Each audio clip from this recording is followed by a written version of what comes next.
Thank you so much, Cherie. Thank you for having me. Thank you for putting together this wonderful symposium. And Ilan, thank you so much for this handout, because the two chapters or the two articles that you quote here from the Palestinian National Charter are really just an example of what I'll be talking about right now. So we'll probably come back to it. So why talk about Soviet propaganda at all today? So how is it relevant to the current moment? So conventional wisdom today holds that claims about Israel as a settler colonial project are a product of the latest academic theories, critical theory, etc. But that's not the case, or that's only partially the case. The idea on the left that the Zionist project in Palestine was colonialist in nature and put Zionists on par with imperialists and oppressor nations, goes back many, many years. We already see it in the 1920s among the Comintern, Communist International, or the Third International, which was formed in 1919 and existed until Stalin's purges decimated it. There was very much a discussion there about Zionists as colonialists. But most important for our purposes is that these arguments were central to the Soviet anti-Zionist and anti-Israel propaganda campaign, which began in the wake of the Six-Day War. This campaign continued through the end of the Soviet Union for some 25 years, and it heavily targeted the Third World and the global left, including the Western left. This late Soviet thinking about Zionism and Israel, and specifically the propaganda that Moscow put out about Zionism and Israel, had profound influence on the global left. Virtually everything we're hearing today that is being said about Israel and Zionism can be traced to that propaganda. The wide scope, the width, the breadth of its reach is why so many across the world believe that Israel is a colonialist, imperialist, and apartheid state, that Israel is a reincarnation of Nazi Germany, that Israel is perpetrating a genocide against Palestinians, that Zionists are racists, fascists, etc. All of this appears en masse in Soviet newspapers, books, and foreign propaganda that was put out in dozens of languages in the wake of the Six-Day War. The Soviets also worked hard to turn the Palestinian cause into a central issue linked to every other cause preoccupying the left at the time. So from anti-racism to the anti-Vietnam War movement to the anti-apartheid movement. They link the Palestinian cause to all of those causes. So when we see today's left make these improbable links, right, between Israel and, for example, police brutality in the US, or between Israel and racism in the US, or between the Palestinian struggle and the Black struggle in America, which is, by the way, what we hear Ta-Nehisi Coates doing his latest bestseller. The mechanism was already there in Soviet propaganda 50 years ago, and you can see it in the left-wing press from that time, and we will get to some examples later today so that you can see just how widespread it became already in the late 60s and early 70s. And so as we see, it really penetrates. And just like what we see today on American campuses, for the Soviets, the anti-Israel demonization was part of a broader anti-American and anti-Western campaign, and it was very much linked to the propaganda campaign that targeted the US as an imperialist state, that targeted the West as a colonialist, kind of collectively, right, as a colonialist enterprise. All of that is linked to a particular geopolitical context that we will get to in a moment. So just kind of as a summary of this introduction, these ideas have been part of radical left-wing discourse across the world for decades. Specifically, the ideas that Israel is a colonial state and that Jews don't belong here, but also more broadly, everything that we associate with Zionism today, the demonization of Zionism. The one key thing that's changed over the last years, and particularly since October 7th, is that this discourse has now moved into the mainstream. It lived on the fringes of the political left for years and decades, but now we hear it in the political mainstream. And in order to understand it, It's not enough to read Fanon and the Pedagogy of the Oppressed, these highly popular books today that everybody points to as the culprits for what's happening, because those books don't actually tell us anything about the specific anti-Zionist rhetoric that we're encountering. And if we want to understand how this vicious conspiracist anti-Zionism penetrated the global left, we need to be examining Soviet propaganda. So what I want to do is, in 20 minutes, go through the entire Soviet history. I'm going to give you a very quick outline of the evolution of Soviet anti-Israel propaganda.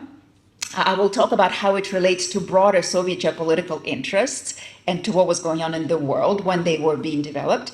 And then we'll look at some specific examples. And hopefully this will help us understand not only the tropes, but also some of the political logic behind their construction.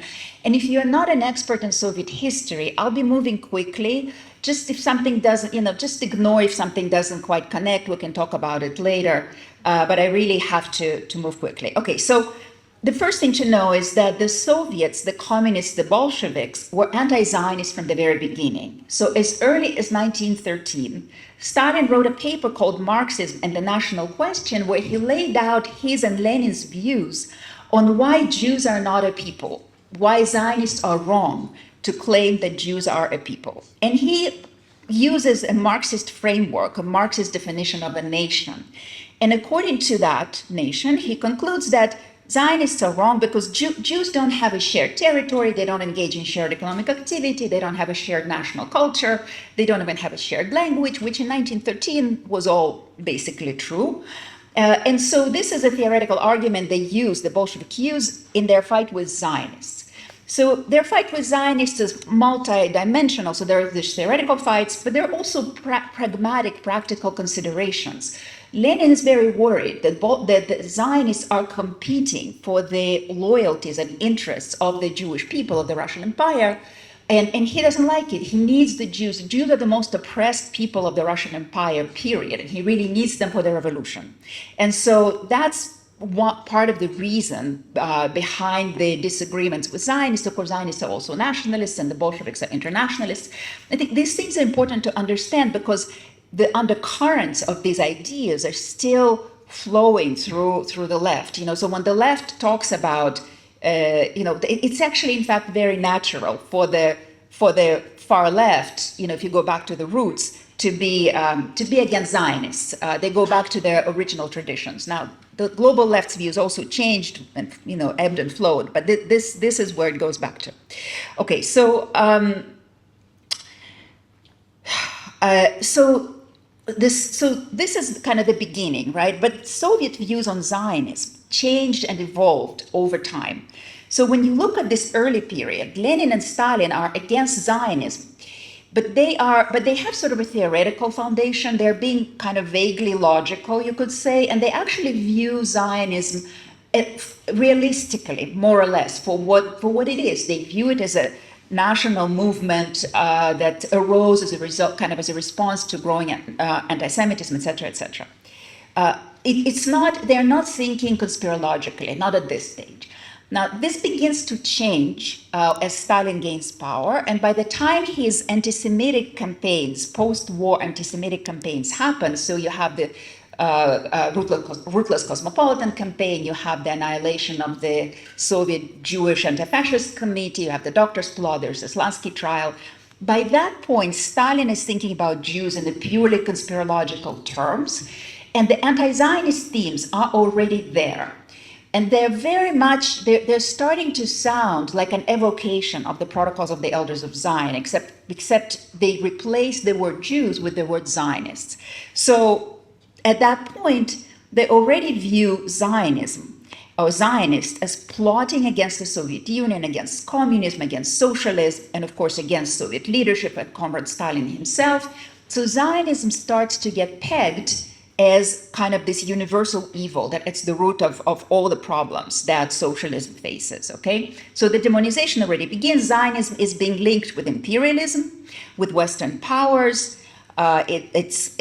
Zionists are viewed as joining in the imperialist oppression, et cetera, et cetera. Of course, it happens as there are geopolitical kind of components to all of this. At that point, Israel has shown that it plans to go with the United States as opposed to with the USSR, and hence it becomes part of the enemy camp. Okay, so then Stalin dies, and Khrushchev comes to power in a world that's radically changing. Okay, this is a time of the rising third world and the non-aligned movement and the anti-colonial struggle.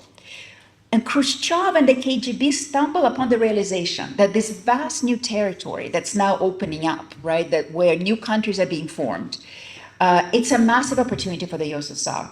Khrushchev travels to the UN, and he is fascinated to see all these African leaders of new African nations speaking from in the belly of the beast, right, in New York, condemning imperialism, condemning colonialism, condemning racism, condemning the West, condemning the United States. And he completely sees it as an opportunity.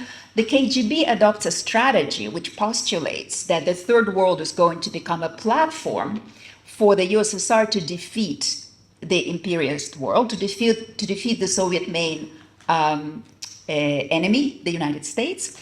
And so they begin to do an outreach, and they start courting new African and Asian states. They start to support national liberation movements across the world. They establish really close relationships with the Arab world. And they particularly seek to influence the leading countries in the non-aligned movement. So Egypt, India, Indonesia, Ghana, Algeria, Cuba, all of these countries are very prominent at the time. And they also begin to court the left, which at this time is also exhibiting this third worldism, right, the Western left. So they turn all of their hopes and dreams of a revolution toward the third world. They're kind of disenchanted with classic communism. The USSR is a disappointment. It's shown itself to be authoritarian. So now all of the hopes are shifted to the third world. Okay, so the Soviets, to court all these constituencies, the Soviets update their language, okay? They update the language of their propaganda. They are no longer preaching communism and communist revolution. They don't do it openly anymore. They recognize that all these new African nations and new Asian nations, all the newly liberated post-colonial states, they are not necessarily looking to have a communist revolution. They're not looking to be on the path of even socialism. And that's okay, because the Soviets need them. They need this bloc, right, in this Cold War environment. And so they say, okay, it's okay if you're not going to be communist. We want to work with you anyway, as long as they support the main overarching idea, as long as they are anti-American and anti-Western. And to court them, the Soviets also introduce now very prominently into the language of their propaganda the ideas of anti-colonialism and anti-imperialism and anti-racism, which these concerns are very critical for these post-colonial nations, right? So there is kind of this merging happening. It's a language that's geared toward everybody, as broad an audience as possible.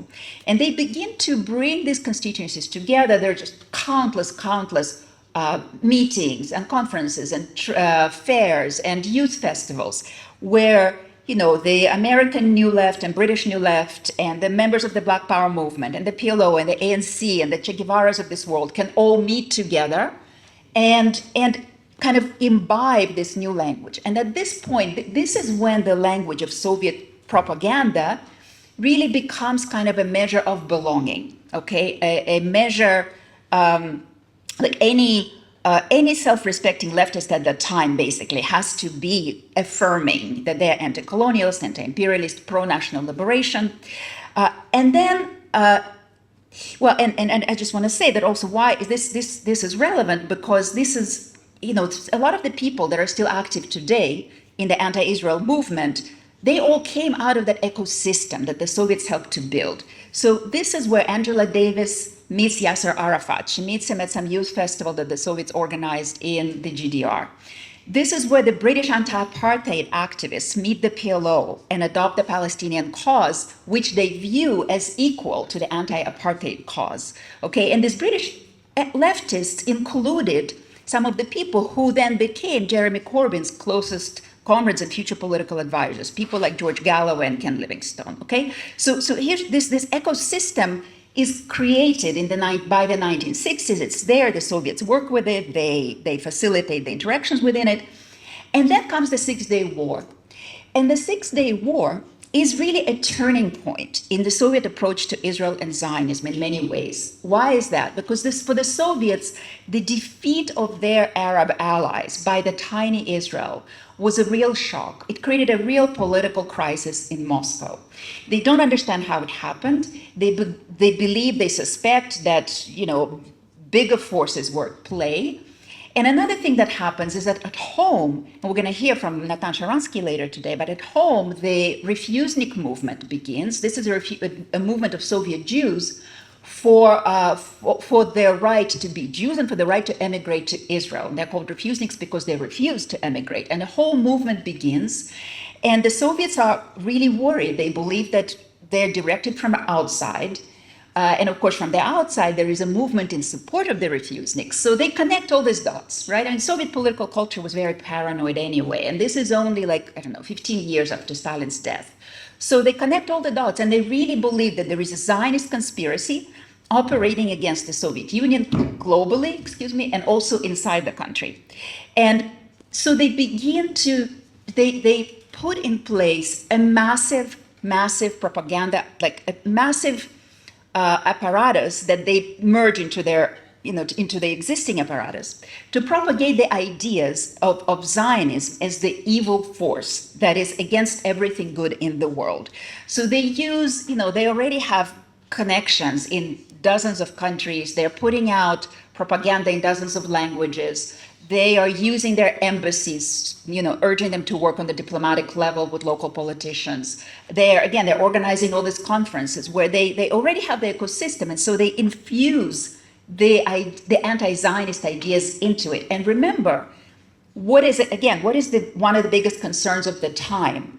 Anti-colonialism, anti-imperialism, anti-racism. So they associate Zionism very heavily with colonialism, with imperialism, and with racism, so that it becomes clear that for all of these third world countries and the left, the Western left that supports them, it's clear that Zionism is the enemy. Okay, so let's just focus on a few specific points that they make and then some examples. So the one thing they do is they deny Jewish peoplehood, okay?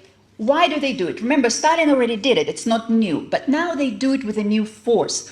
Why do they do it? They do it because the refuseniks, the Jews, are claiming that we are a Jewish people. We are here in the Soviet Union. We want to be with our people in Israel, right? And the American Jews are saying the same. Soviet Jews are our brothers and sisters. Let them go. Remember, the main slogan of that movement is Shlach et Ami, right? Let my people go. And so the Soviets have to confront it and reject it. And so practically every piece of Soviet propaganda mocks the idea of Jewish peoplehood. They say Jews belong where they live. They're citizens of the countries where they live. And if you look at one of the articles from the PLO charter, that Palestinian National Charter that Ilan has provided with us, it's exactly what it says. Jews belong where they live. There is no such thing as a Jewish people. And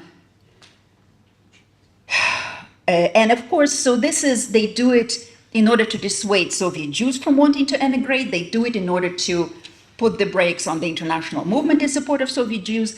And they also do it because it fits the interest of their Arab allies. So they have all kinds of reasons to do this, okay? And because they now slot the demonization of Zionism into this echo chamber that we were talking about, they are also talking a lot, Soviet propaganda is also talking a lot about how Zionism is associated with imperialist states. Zionism is a tool of imperialists. It's in Palestine only in order to enforce colonialism. And everywhere where Zionism goes, where Israel goes, it's there on behalf of neocolonialist interests. And so in this regard, what's really interesting for me is how they use this to target African states, because there is something of a struggle that develops. The Soviets view Africa as their sphere of influence.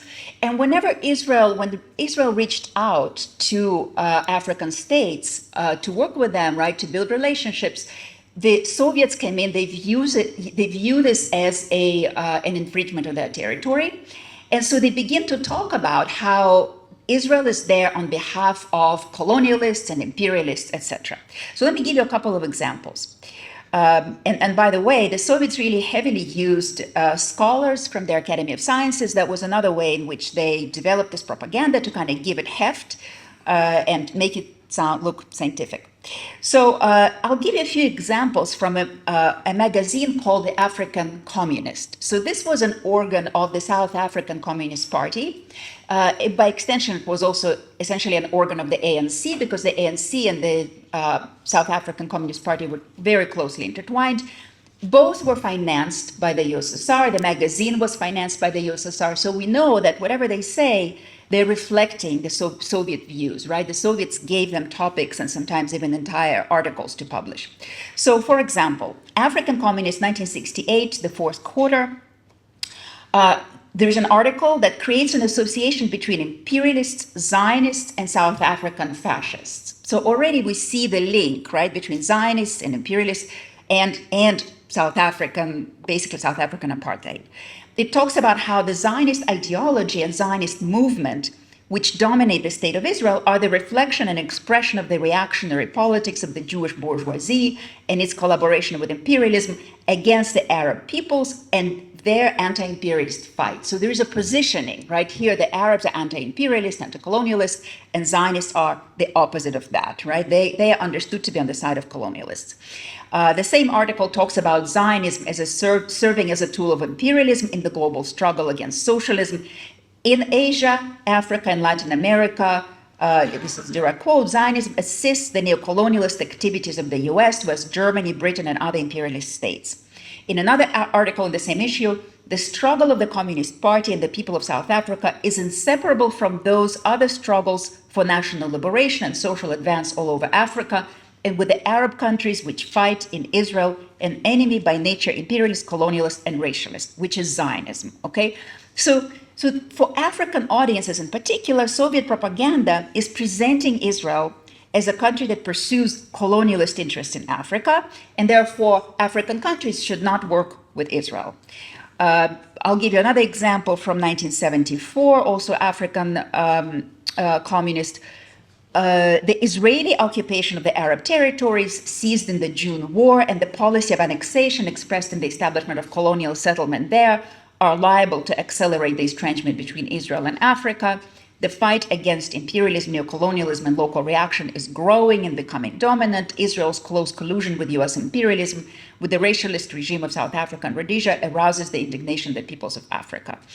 Another example, this is the declaration of the Sixth Pan-African Congress in 1975.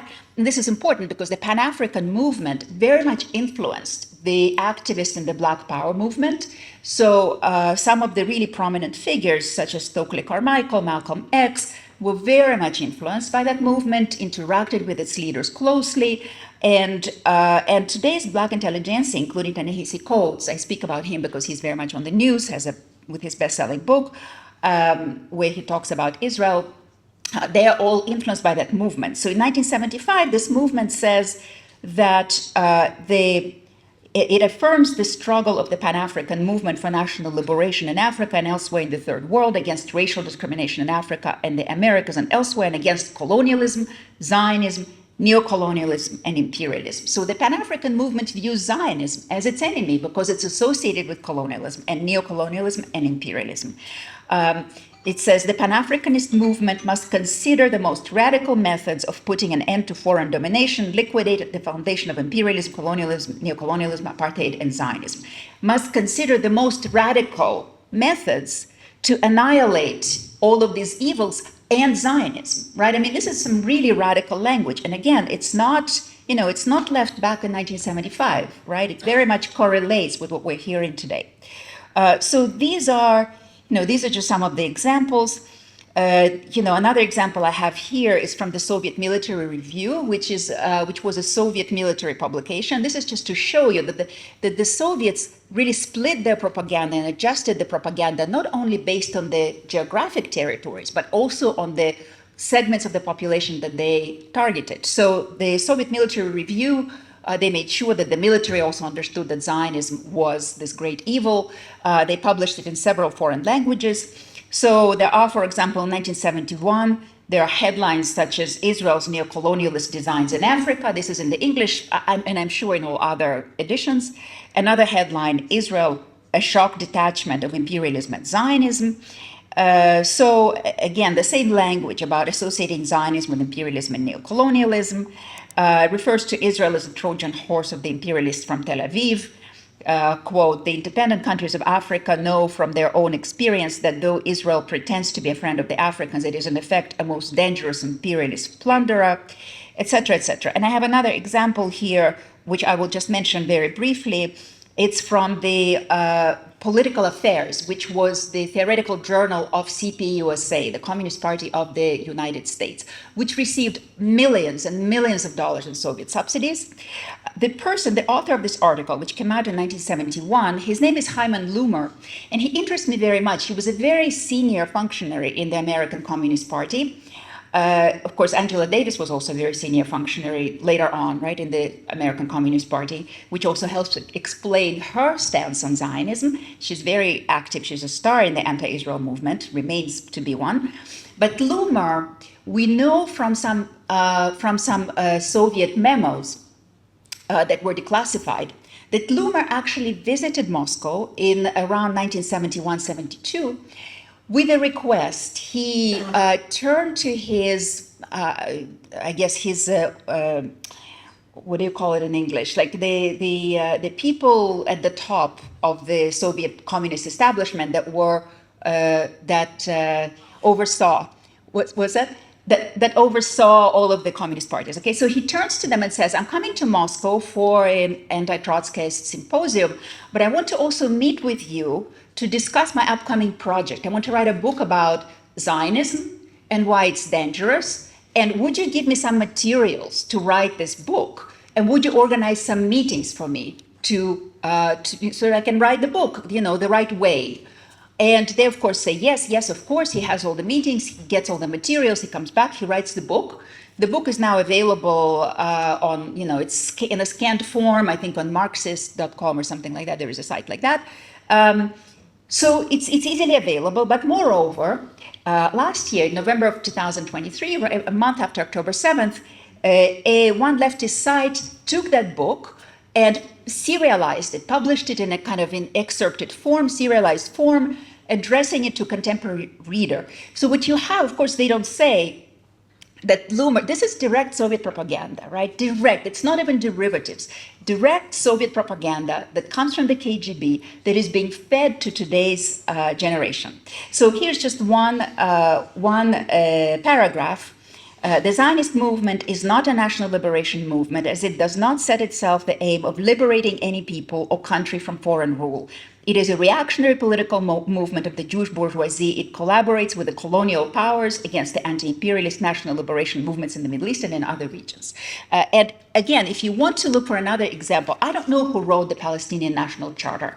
But if you read these two articles, they are exactly like this is what you would find in Soviet propaganda and in all the publications that the Soviets sponsored and helped print. So in summary, the Soviets denied that Jews were a people. They did it consistently. They didn't openly deny the right of Jews per se to live in Israel, but they expressed the same idea by branding Zionism as a movement that collaborated with imperialist and colonialist powers and was itself colonialist by nature, as a movement that exploited the locals, meaning the oppressed Arab masses, and on behalf and for the benefit of imperialist powers. So at a time when anti-colonial and national liberation movements were gaining speed and prominence, in the third world, this branding held the power that equating Zionism with Nazism holds for Westerners, right? This is really important to understand. It's like once you brand Zionism that way, it's an evil, right? It resonated deeply. It played into profound historical grievances. It turned Zionism and Israel into pariah in what we call today the global South. The fact that dozens of African nations cut off relations with Israel in the 1970s is, among other things, a function of this propaganda.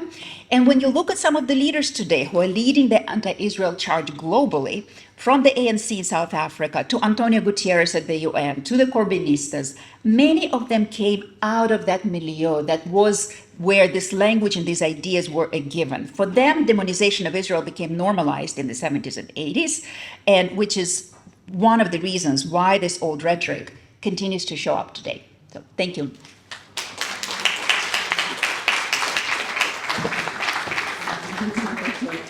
The little stage to you.